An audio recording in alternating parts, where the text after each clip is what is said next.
Following Korea Zinc's multi-billion-dollar plan to build a core minerals refinery in the U.S., Washington has replied with excitement. While expectations are growing around the joint project between the two countries, some experts speak about its potential impact on the Korean economy. Our Park Kun-woo takes a closer look. Just hours after the world's largest zinc smelting company, Korea Zinc, unveiled plans to build a $7.4 billion critical minerals refinery in Tennessee, the U.S. has responded with enthusiasm. On Monday, U.S. Commerce Secretary Howard Lutnick welcomed the joint project, calling it a big win for America.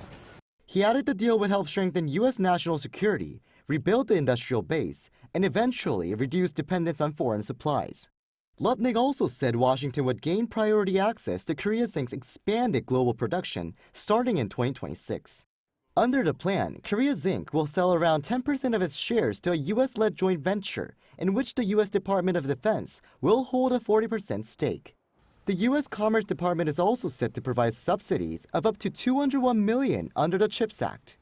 Calling the move a rare type of investment, one expert says the deal could signal a shift in how Washington views Seoul as a strategic partner. It does show that U.S. may be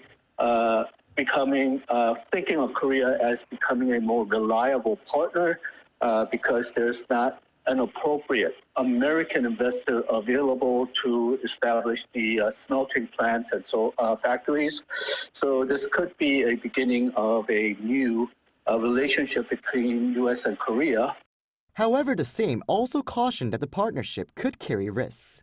They seem to have a habit of buying up companies or trying to control companies using political justification rather than economic justification.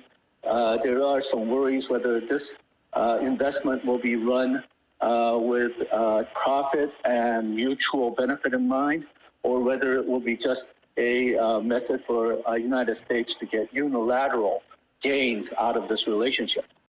And he also said it would be better for the Korean government to maintain a neutral stance, noting that the partnership is between one private Korean company and the U.S., particularly given Seoul's relationship with China. Meanwhile, the facility to be built in Clarksville, Tennessee, northwest of Nashville, is scheduled to open in 2029 and is expected to produce around 540,000 metric tons of critical minerals annually.